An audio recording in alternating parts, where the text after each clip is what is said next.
வணக்கம். தமிழ் ஃபுட் கார்னர்ல சுவையான ரொம்ப ஈஸியா பண்ணக்கூடிய ரவா மினி ஊத்தப்பம். இந்த பாத்திரத்துல 1 கப் வறுக்காத ரவை, 1/2 கப் கரெக்டான புளிப்புள்ள தயிர், இது கூட 1 கப் தண்ணி சேர்த்து நல்லா கட்டி இல்லாம மிக்ஸ் பண்ணிக்கங்க.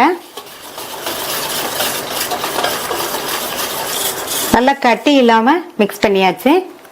மூடி வச்சிருங்க. 10 இருந்து 15 நிமிஷம் ஊறிட்டு இருக்கட்டும். 15 நிமிஷம் ஆச்சு. ரவா பாத்தீங்கன்னா நல்லா ஊறி நல்லா திக்காய் வந்திருக்கு பாருங்க மாவு. இது கூட 1/4 கப் பொடியா கட் பண்ண கேப்சிகம், ஒரு மீடியம் சைஸ் கேரட்டை துருவி சேர்த்துக்கலாம். ஒரு சின்ன சைஸ் பெரிய வெங்காயத்தை பொடியா கட் பண்ணி சேர்த்துட்டு 2 பச்சை மிளகாவை இந்த மாதிரி குட்டி குட்டியா கட் பண்ணி சேர்த்துக்கலாம். இந்த டிஷ்ஷுக்கு பச்சை மிளகா காரம் தான், அதனால நீங்க உங்களுடைய தேவைக்கு தகுந்தபடி சேர்த்துக்கங்க. பொடியா கட் பண்ண கொத்தமல்லி இலைகள், 1/4 டீஸ்பூன் மஞ்சள் தூள் சேர்த்திருக்கேன். அடுத்து 1/2 டீஸ்பூன் கரம் மசாலா தூள். இந்த டிஷ்ஷுக்கு தேவையான அளவு உப்பு சேர்த்துக்கலாம். இப்ப எல்லாம் நல்லா ஒன்னா மிக்ஸ் ஆகுற மாதிரி கலந்து விட்டுறலாம்.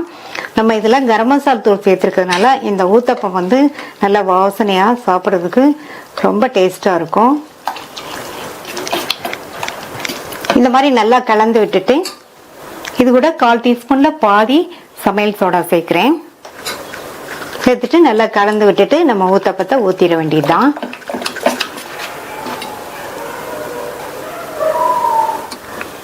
தோசைக்கல் போட்டு சூடாயிடுச்சு. ஊத்தப்பத்தை ஊத்திடலாம்.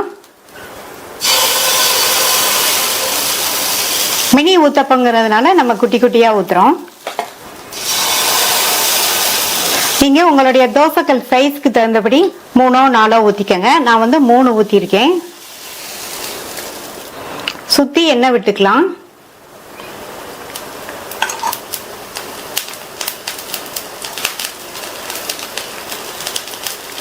ஸ்டவ் மீடியம் ஃப்ளேம்ல வச்சிருங்க. ஒரு சைடு ஊத்தப்பம் வெந்ததுக்கு அப்புறமா திருப்பி போட்டுக்கலாம். மேலே எல்லாம் ஓரளவு ட்ரை ஆயிடுச்சு. ஒரு சைடு வெந்துருச்சு. திருப்பி போட்டுக்கலாம்.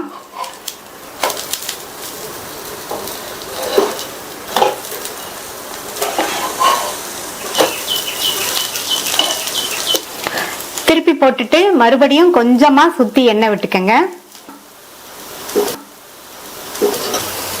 அந்த சைடு வெந்துருச்சு, எடுத்துடலாம். சாஃப்டான டேஸ்டான மினி ரவா ஊத்தப்பம் ரெடி ஆயிடுச்சு. மீதி உள்ளதையும் ஊத்தி எடுத்துடலாம்.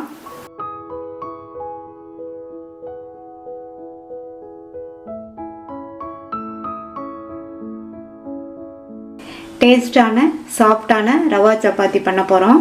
இந்த மிக்ஸி ஜார்ல 3/4 கப் ரவையை சேர்த்துட்டு நல்லா நைஸா அரைச்சுக்கலாம். இந்த பேன்ல தண்ணி சேர்க்காத 1 கப் பாலை சேர்த்துடலாம். இது கூட 2 டேபிள் ஸ்பூன் சர்க்கரை, 1 டேபிள் ஸ்பூன் வெண்ணெய். இந்த பால் நல்லா சூடாகி கொதிச்சு வரட்டும். இந்த ஸ்டேஜில் ஸ்டவ்வோட தீயை குறைச்சிட்டு ரவையை சேர்த்துடலாம்.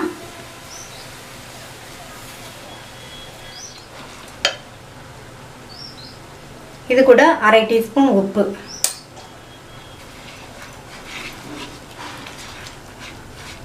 ரவையை சேர்த்ததுக்கு அப்புறமா இதை நல்லா மிக்ஸ் பண்ணி விட்டுருங்க.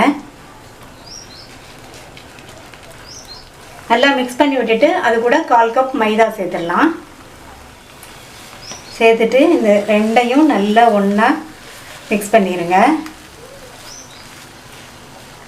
மைதா சேர்த்ததுக்கு அப்புறமா ஸ்டவ்வோட தீயை கொஞ்சம் கூட்டிக்கணும். எல்லாம் நல்லா ஒன்றா மிக்ஸ் ஆயிடுச்சு. இதை ஸ்டவ் ஆஃப் பண்ணிவிட்டு ஒரு அகலமான பிளேட்டில் கொட்டி வச்சிடலாம்.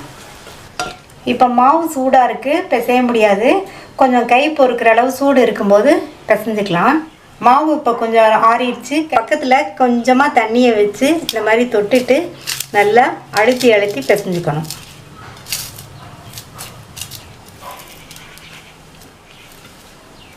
சப்பாத்தி மாவு பதத்துக்கு இருக்குது. இந்த அளவுக்கு இருக்கணும். நீங்கள் ரவையை ஃபஸ்ட்டு மிக்சியில் சேர்த்து பவுடர் பண்ணிட்டா தான் மாவு வந்து இந்த அளவுக்கு இருக்கும். தேய்க்கிறதுக்கும் நல்லா ஈஸியாக இருக்கும். இப்போ தேய்ச்சி வச்சிடலாம். ரெடி பண்ணி வச்ச மாவுலேருந்து இந்த அளவு மாவு எடுத்திருக்கேன். நல்லா உள்ளங்கையில் வச்சு இந்த மாதிரி திரட்டிக்கங்க. சப்பாத்தி பலகை மேலே லைட்டாக மாவு தூவிக்கலாம். தூவிட்டு இதை நல்லா இந்த மாதிரி பெரட்டி விட்டுட்டு தேய்ச்சிடலாம்.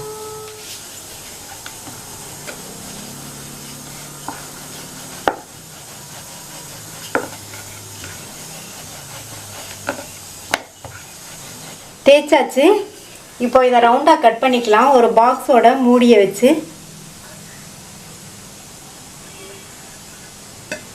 இந்த மாதிரி அழுத்தி விட்டுட்டு எக்ஸ்ட்ரா மாவை எடுத்துடலாம்.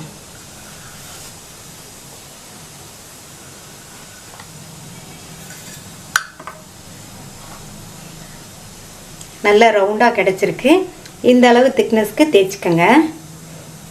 இப்போ இதை தோசைக்கல்லில் போட்டு எடுத்துடலாம். மீதி உள்ளதையும் தேய்ச்சி இதே மாதிரி கட் பண்ணி வச்சுக்கலாம். ஸ்டவ்வில் பேன் போட்டிருக்கேன். பேன் சூடாகிடுச்சு. தேய்ச்சி வச்ச சப்பாத்தியை இதில் வச்சிடலாம்.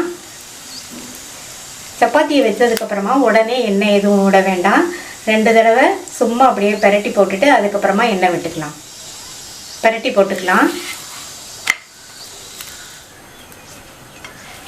மறுபடியும் இந்த சைடு பெரட்டி போட்டுட்டு எண்ணெய் விட்டுக்கலாம். 1 டீஸ்பூன் போல் எண்ணெய் எடுத்து நல்லா சப்பாத்தி மேலே போட்டுட்டு சுற்றி கொஞ்சம் விட்டுக்கங்க. ஒரு சைடு வெந்ததும் பெரட்டிடலாம். ஸ்டவ்வை நிதானமான தீயில வச்சு சப்பாத்தியை போட்டுடுங்க.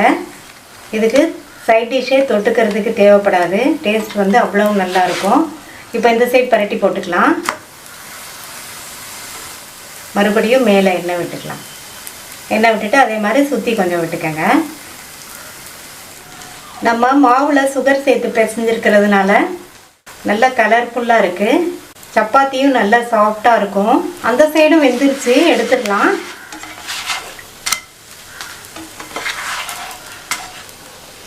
சாஃப்டான டேஸ்டான ரவா சப்பாத்தி ரெடி ஆயிடுச்சு. எல்லா சப்பாத்தியையும் போட்டு எடுத்தாச்சு.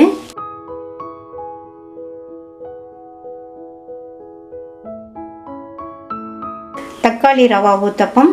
தக்காளி விழுது அரைக்கிறதுக்கு 100 கிராம் தக்காளி பழம் எடுத்து வச்சிருக்கேன். இதை கட் பண்ணி மிக்ஸி ஜாரில் சேர்த்துடலாம். இது கூட 4 சின்ன வெங்காயம், 5 காஞ்ச மிளகாய். மிளகாய் அவங்க காரத்துக்கு தகுந்தபடி சேர்த்துக்கங்க. 1 இன்ச் அளவுள்ள இஞ்சியை தோல் சீவி கட் பண்ணி வச்சிருக்கேன். அதை சேர்த்துட்டு அது கூட 1/2 டீஸ்பூன் சீரகம். இதை தண்ணி சேர்க்காம நல்லா நைஸாக அரைச்சிக்கலாம். தக்காளி சேர்த்துருக்கிறதுனால தண்ணி விடும். தேவைப்பட்டால் நீங்கள் கொஞ்சம் சேர்த்துக்கங்க. கொஞ்சம் கூட தண்ணி சேர்க்காம அரைச்சாச்சு. இதை இந்த பாத்திரத்துக்கு மாற்றிக்கலாம். மிக்ஸி ஜாரில் 1 கப் ரவை, வறுத்த ரவை வறுக்காத ரவை எது வேணாலும் எடுத்துக்கோங்க. 1/2 கப் கோதுமை மாவு, 2 டேபிள் ஸ்பூன் தேங்காய் துருவல். இதில் தேவையான அளவு தண்ணி சேர்த்து நல்லா நைஸாக அரைச்சிட்டு வந்துடலாம். நல்லா நைஸாக அரைச்சாச்சு. இதை தக்காளி விழுதோடு சேர்த்துட்டு இதுக்கு தேவையான அளவு உப்பு, 3/4 டீஸ்பூன் உப்பு சேர்த்துருக்கேன். சேர்த்துட்டு நல்லா மிக்ஸ் பண்ணி விட்டுறலாம்.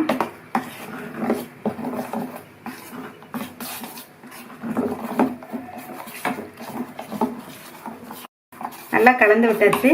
மாவு இந்த கன்சிஸ்டன்சிக்கு இருக்கு. மூடி வச்சிடலாம். 10ல இருந்து 15 நிமிஷம் ஊறிட்டு இருக்கட்டும். மாவு ஊற வச்சு 15 நிமிஷம் ஆச்சு.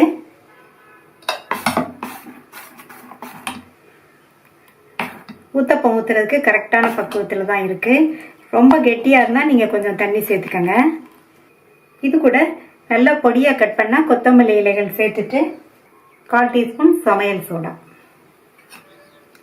நல்லா கலந்து விட்டுட்டு ஊத்தப்பத்தை ஊற்றிடலாம். மாவு ரெடி ஆயிடுச்சு. தோசைக்கல் போட்டு சூடாயிடுச்சு. ஒரு டிராப் எண்ணெயை விட்டுட்டு காட்டன் துணியோ அல்லது டிஷ்யூ பேப்பரையோ வச்சு நல்லா இந்த மாதிரி தொடச்சி விட்டுட்டு அதுக்கப்புறமா ஊற்றலாம்.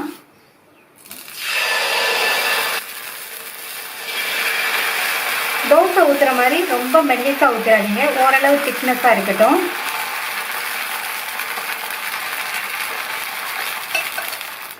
மூடி வச்சிடலாம். 1 நிமிஷம் போல் வேகட்டும். ஸ்டவ்வை வந்து நிதானமாக எரிய விடுங்க. 1 நிமிஷம் ஆச்சு. மேலே லைட்டாக எண்ணெய் அப்ளை பண்ணிவிட்டு சுற்றி தேவைப்பட்டால் கொஞ்சம் ஊற்றிக்கங்க. எண்ணெய்க்கு பதில் நெய் வேணாலும் ஊற்றிக்கலாம். நல்லா இந்த மாதிரி ஸ்ப்ரெட் பண்ணி விட்டுருங்க. மறுபடியும் மூடி போட்டுடலாம். மூடி போட்டதுக்கப்புறமா ஒரு 30 செகண்ட்ஸ் மட்டும் இருந்தால் போதும்.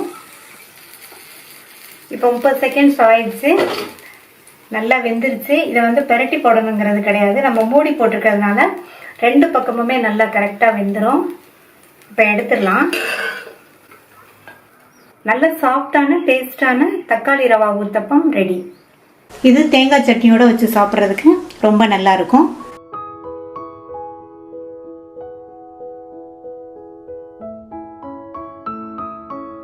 ரவா பொங்கல் பண்ண போகிறோம். 1/2 கப் ரவை எடுத்திருக்கேன். 1/4 கப்புக்கும் கொஞ்சம் கம்மியாக பாசிப்பருப்பு எடுத்திருக்கேன். தண்ணி நல்லா கொதிக்குது. எடுத்து வச்ச பாசிப்பருப்பை 2-3 தடவை கழுவியாச்சு. இதை இந்த தண்ணியில் சேர்த்துடலாம். அது கூட 2 பிஞ்ச் மஞ்சள் தூள். இந்த பருப்பு நல்லா சாஃப்டாக வெந்து வரணும். ஸ்டவ்வை வந்து மீடியம் ஃப்ளேமில் வச்சுக்கோங்க. நான் இன்றைக்கி ஓப்பன்லேயே வேக வைக்கிறேன். நீங்கள் குக்கரில் வேணாலும் வேக வச்சுக்கலாம். இந்த பேனில் 1 ஸ்பூன் நெய் சேர்த்துட்டு அது கூட 1/2 கப் ரவையை சேர்த்து வறுத்துக்கலாம்.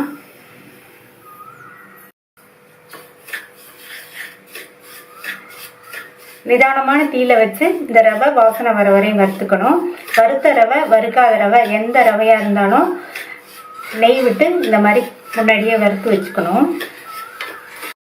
ரவை வறுபட்டு நல்ல வாசனை வந்துருச்சு. இதை இறக்கி வச்சிடலாம். பாசிப்பருப்பு நல்ல மசிய வந்துருச்சு. இந்த மாதிரி மசிய வேக வச்சுக்கணும். இப்போ தண்ணி சேர்க்கணும்.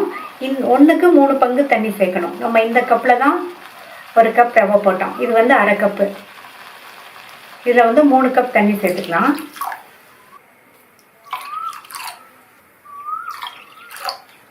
தண்ணி சேர்த்ததுக்கு அப்புறமா பொங்கலுக்கு தேவையான அளவு உப்பு சேர்த்துட்டு நல்லா ஒரு தடவை கலந்து விட்டுறணும்.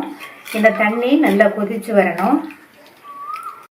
பாசிப்பருப்பு நம்ம விட்ட தண்ணியோடு சேர்த்து நல்லா கொதிச்சிட்டு இருக்கு. இதில் வறுத்து வச்ச ரவையை சேர்த்துடலாம். ஸ்டவ்வோட தீயை குறைச்சிக்கங்க. ரவையை சேர்த்ததுக்கு அப்புறமா ஸ்டவ்வோட தீயை கொஞ்சம் கூட்டியிருக்கேன். இந்த மாதிரி கைவிடாமல் கிண்டிகிட்டே இருந்தால் தான் தட்டிப்படாமல் இருக்கும். இந்த ரவா பொங்கலுக்கு 1க்கு 3 பங்கு தண்ணி சேர்த்துக்கங்க. அப்போ தான் கரெக்டாக இருக்கும். சேர்த்த தண்ணியெல்லாம் ரவை ஓரளவு இழுத்துருச்சு. இப்போ மூடி வச்சு தீயை நல்லா குறைச்சி வச்சுருங்க. ஒரு 4-5 நிமிஷம் இருக்கட்டும். சிம்லேயே வச்சு 4-5 நிமிஷம் ஆச்சு.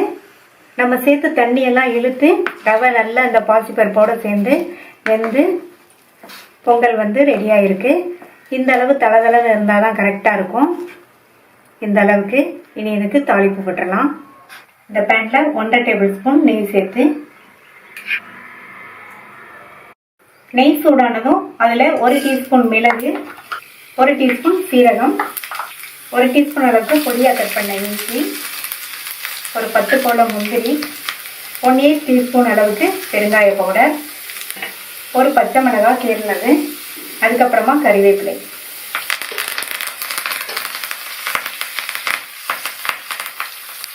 எல்லாமே நல்லா வறுபட்டு பொரிஞ்சிருச்சு. தாளிப்பை பொங்கல்ல சேர்த்துடலாம்.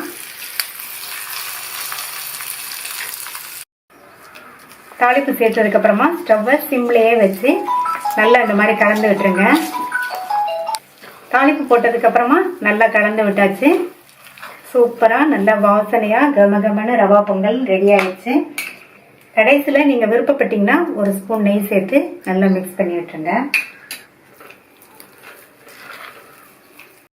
சுவையான ரவா பொங்கல் ரெடி ஆயிடுச்சு. இது தேங்காய் சட்னியோட வச்சு சாப்பிட்றதுக்கு நல்லா இருக்கும்.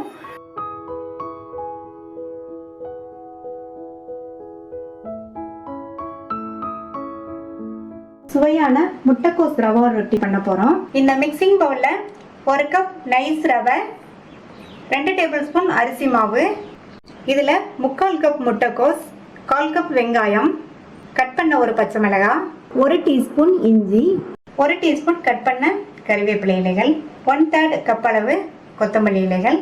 எல்லாத்தையுமே நல்லா பொடியா சாப் பண்ணிக்கணும். இது கூட 1/2 டீஸ்பூன் சீரகம், இதுக்கு தேவையான அளவு உப்பு நான் 3/4 டீஸ்பூன் சேர்த்துருக்கேன். அடுத்து 1/2 கப் தயிர் சேர்த்துக்கலாம். கரெக்டான புளிப்புள்ள தயிர் சேர்த்துக்கங்க. இப்போ எல்லாத்தையும் நல்லா கலந்து விட்டுக்கலாம். நான் வந்து 1/4 கப் தண்ணி எடுத்து வச்சுருக்கேன். இந்த தண்ணியை மொத்தமாக ஊற்றிடாமல் கொஞ்சம் கொஞ்சமாக சேர்த்து ஒரு ஸ்மூத்தான மாவாக பிசைஞ்சுக்கணும்.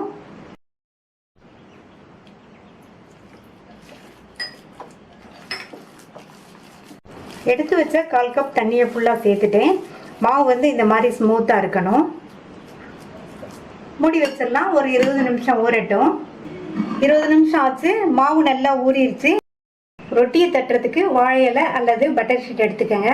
நான் இன்னைக்கு வாழை இலை எடுத்திருக்கேன். வாழை இலையில் லைட்டாக எண்ணெய் அப்ளை பண்ணிவிட்டு கையிலையும் லைட்டாக எண்ணெயை தொட்டுட்டு ரெடி பண்ணி வச்ச மாவுலேருந்து இந்த அளவு மாவு எடுத்து நல்லா ரவுண்டாக தட்டிக்கணும். ரொம்ப திக்காக இருக்கக்கூடாது, ஓரளவு தின்னாக இருக்கிற மாதிரி தட்டிக்கங்க. இந்த திக்னஸ்க்கு இருக்கிற மாதிரி தட்டிக்கங்க. தோசைக்கல் போட்டு சூடாயிடுச்சு. அதில் கொஞ்சமாக எண்ணெய் விட்டு நல்லா இந்த மாதிரி டிஷ்யூ பேப்பரோ அல்லது காட்டன் துணியோ வச்சு இந்த மாதிரி நல்லா ஸ்ப்ரெட் பண்ணி விட்டுடலாம். நம்ம தட்டின ரொட்டியை இலையோடையே தோசைக்கல் மேலே வச்சுட்டு லைட்டாக இந்த மாதிரி தட்டி விட்டுறணும். இப்போ இந்த இப்படியே எடுத்துட்டோம்னா நல்லா ஒட்டாமல் வந்துடும். ஸ்டவ்வை வந்து மீடியம் ஃப்ளேமில் வச்சுக்கணும். இப்போ இந்த மேல் பக்கமெல்லாம் ட்ரை ஆனதுக்கப்புறமா பிரட்டி போட்டுக்கலாம். திருப்பி போட்டுட்டு சுற்றி எண்ணெய் விட்டுக்கலாம். நீங்கள் விருப்பப்பட்டீங்கன்னா நெய் வேணாலும் விட்டுக்கங்க. மேலேயும் கொஞ்சமாக எண்ணெய். இது வந்து ரவைங்கிறதுனால நம்ம சாதாரணமாக சுடுற தோசையை விட கொஞ்சம் வேகிறதுக்கு டைம் ஆகும். இந்த மாதிரி லைட்டாக ப்ரெஸ் பண்ணி விட்டிங்கன்னா அந்த சைடும் நல்லா வெந்துடும். இந்த ரவா ரொட்டியில் நம்ம வந்து முட்டைக்கோஸ் நிறைய சேர்த்துருக்கிறதுனால இது ஒரு ஹெல்த்தியான பிரேக்ஃபாஸ்ட். அந்த சைடு வெந்துச்சு. ஒரு தடவை பிரட்டி போட்டுட்டு ரவா ரொட்டி ரெடி ஆகிடுச்சு, எடுத்துடலாம். சுவையான ஹெல்த்தியான முட்டைக்கோஸ் ரவா ரொட்டி ரெடி ஆயிடுச்சு.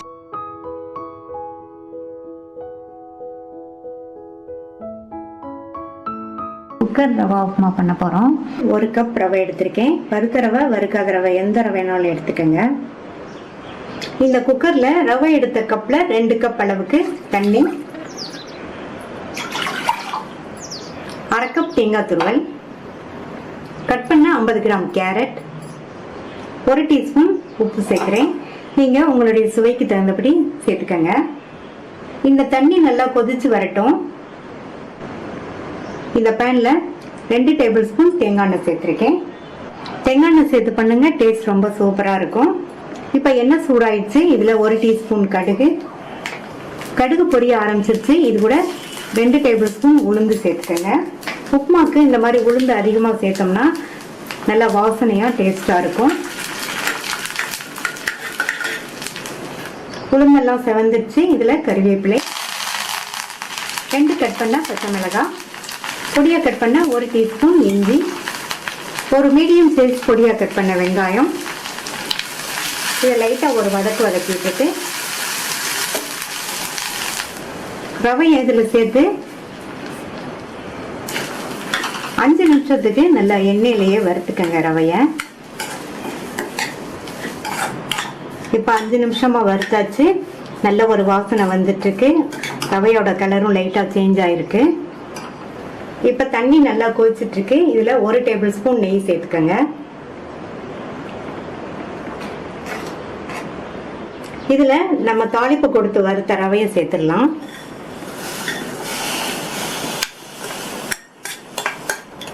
ரவையை சேர்த்துட்டு நல்லா ஒரு தடவை மிக்ஸ் பண்ணி விட்டுருங்க. நல்லா ஒரு தடவை கலந்து விட்டுட்டு மூடி போட்டாச்சு. ஸ்டவ்வை சிம்மில் வச்சு 5 நிமிஷம் மட்டும் வேகட்டும். 5 நிமிஷம் வெந்ததுனாலே நமக்கு உப்புமா கரெக்டாக வெந்து நல்லா உதிராக வந்துடும். சிம்மில் வச்சு 5 நிமிஷம் ஆச்சு. ஸ்டீம்லாம் போயிடுச்சு.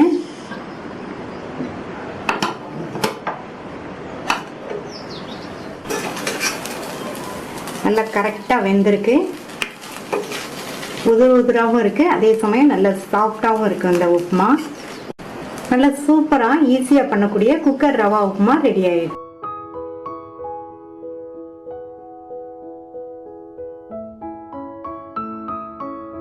ஸ்டஃப்டு மசாலா ரவா இட்லி பண்ண போகிறோம். இந்த மிக்சிங் பவுலில் 1 கப் ரவை, இந்த ரவை 150 கிராம் இருக்கும். அதை இந்த பவுலில் சேர்த்துட்டு ரவை எடுத்த கப்லையே கரெக்டான புளிப்புள்ள தயிர், ரவை எடுத்த கப்லையே 1 கப் தயிர் சேர்த்துருக்கேன். எல்லாமே ஒரே அளவாக எடுத்துக்கங்க. இதை ஃபஸ்ட்டு நல்லா கலந்து விட்டுக்கலாம். நல்லா இந்த மாதிரி கலந்து விட்டுட்டு ரவை எடுத்த கப்லேயே 1 கப் தண்ணி அதையும் இதில் சேர்த்துடலாம். இதுக்கு தேவையான அளவு உப்பு சேர்த்துட்டு நல்லா கலந்து விட்டுறணும்.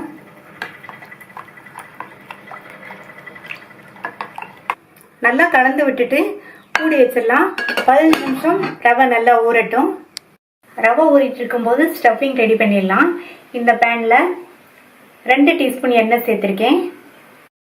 எண்ணெய் சூடானதும் அதில் 1/2 டீஸ்பூன் கடுகு, 1/4 டீஸ்பூன் சீரகம் ரெண்டுமே நல்லா பொரிஞ்சிருச்சு.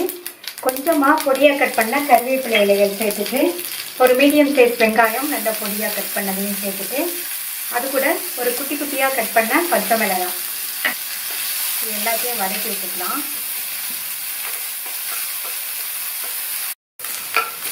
வெங்காயம் லைட்டாக வதங்கிடுச்சு. அது கூட 1/2 டீஸ்பூன் இஞ்சி பூண்டு பேஸ்ட்டு இதனுடைய பச்சை வாசனை போகிற அளவுக்கு வதக்கிக்கணும். அடுத்து இது கூட 1/4 டீஸ்பூன் மஞ்சள் தூள், 1/2 டீஸ்பூன் தனி மிளகாத்தூள், 1/4 டீஸ்பூன் சீரகத்தூள், 1/4 டீஸ்பூன் கரம் மசாலா தூள் சேர்த்துட்டு இதை நல்லா வதக்கி விட்டுக்கணும். மசால் தூளோட பச்சை வாசனையெல்லாம் போயிடுச்சு. 200 கிராம் உருளைக்கிழங்க வேக வச்சு நல்லா மசிச்சு வச்சுருக்கேன், கட்டி எதுவும் இல்லாமல். அதை இதில் சேர்த்துட்டு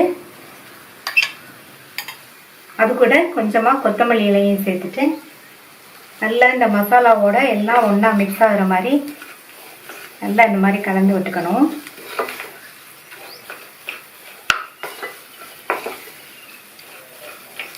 உருளைக்கிழங்கு வதங்கிட்டு இருக்கும் போதே இதுக்கு தேவையான அளவு உப்பையும் சேர்த்து நல்லா வதக்கி விட்டுக்கணும்.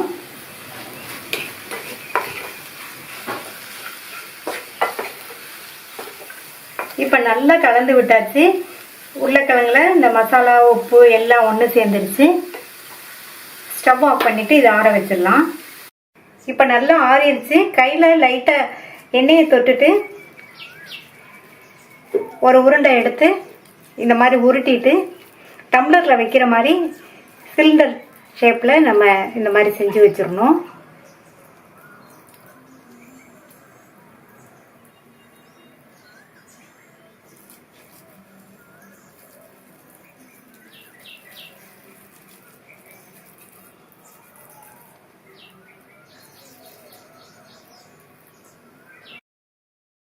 எல்லாத்தையும் இந்த மாதிரி சிலிண்டர் ஷேப்பில் உருட்டி வச்சாச்சு. ரவையை ஊற வச்சு 15 நிமிஷம் ஆச்சு. நல்லா கலந்து விட்டுலாம். மாவு வந்து இட்லி மாவு பதத்துக்கு இருக்கு. இதில் 1/8 டீஸ்பூன் அளவுக்கு சமையல் சோடா சேர்த்துட்டு நல்லா மிக்ஸ் பண்ணி விட்டுலாம். சமையல் சோடா சேர்த்தோம்னா நல்லா சாஃப்டாக இருக்கும். 5 டம்ளர் எடுத்து வச்சிருக்கேன். நம்ம வந்து ரவையை இதில் ஊற்றணும். அதுக்கு முன்னாடி வந்து இதில் நல்லா எண்ணெய் தடவிக்கணும். எல்லா சைடும் இந்த அடிப்பக்கத்துல இருந்து இந்த சைட்ஸ் ஃபுல்லாகவே எண்ணெய் தடவிக்கணும். இதே மாதிரி எல்லா டம்ளர்லையும் தடவிக்கலாம். எண்ணெய் அப்ளை பண்ண டம்ளரில் இந்த ரவை கலவையை ஊற்றிடலாம். 3/4 டம்ளருக்கும் கொஞ்சம் கம்மியாக இருக்கிற மாதிரி ஊற்றிக்கங்க.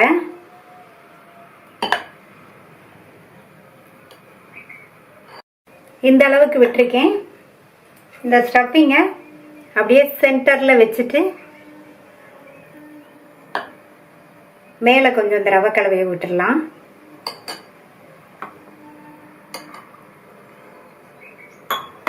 அடுத்து இந்த டம்ளர்லையும் விட்டுக்கலாம்.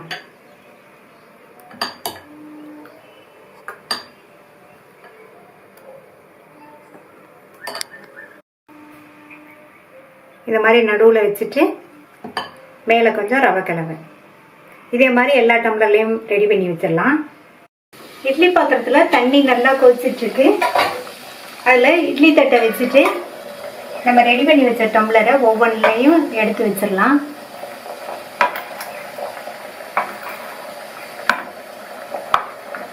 இது நல்லா வெந்து வர்றதுக்கு 15 நிமிஷம் ஆகும்.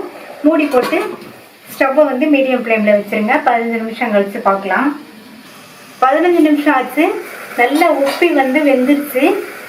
ஸ்டவ் ஆஃப் பண்ணிவிட்டு இதை வெளியில் எடுத்து வச்சு ஆற விட்டுறலாம். இப்போ எல்லாமே நல்லா ஆறிடுச்சு. எடுத்துடலாம் வெளியில். கத்தியை வச்சு இந்த மாதிரி லைட்டாக எல்லா சைட்ஸ்லேயும் இந்த மாதிரி விடுங்க.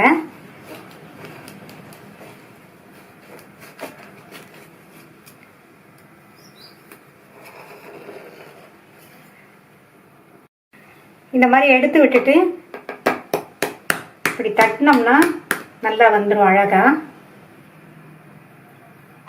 இதே மாதிரி எல்லாத்தையும் எடுத்துடலாம். உடனடியாக பண்ணக்கூடிய மசாலா ரவா இட்லி ரெடி ஆயிடுச்சு. இது அப்படியே சாப்பிட்றதுக்கும் நல்லா இருக்கும். இதுக்கு ஒரு மசாலா கோட்டிங் கொடுத்து சாப்பிட்டோம்னா இன்னும் சூப்பராக இருக்கும். இப்போ அதை ரெடி பண்ணிடலாம். ஒரு பேனை சூடு பண்ணி அதில் 2 டீஸ்பூன் அளவுக்கு எண்ணெய் சேர்த்துருக்கேன். எண்ணெய் சூடானதும் அதில் கொஞ்சமாக மஞ்சள் தூள், 1/2 டீஸ்பூன் மிளகாய் தூள், இந்த மசாலாவுக்கு தேவையான அளவு உப்பு, இதை நல்லா மிக்ஸ் பண்ணி விட்டுட்டு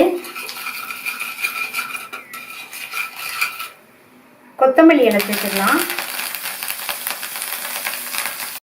இதில் ஒவ்வொன்றா இந்த மாதிரி எல்லா சைடும் படுற மாதிரி பிரட்டி எடுத்துக்கணும். இந்த மாதிரி எல்லாத்தையும் இதே மாதிரி பிரட்டி எடுத்துக்கலாம்.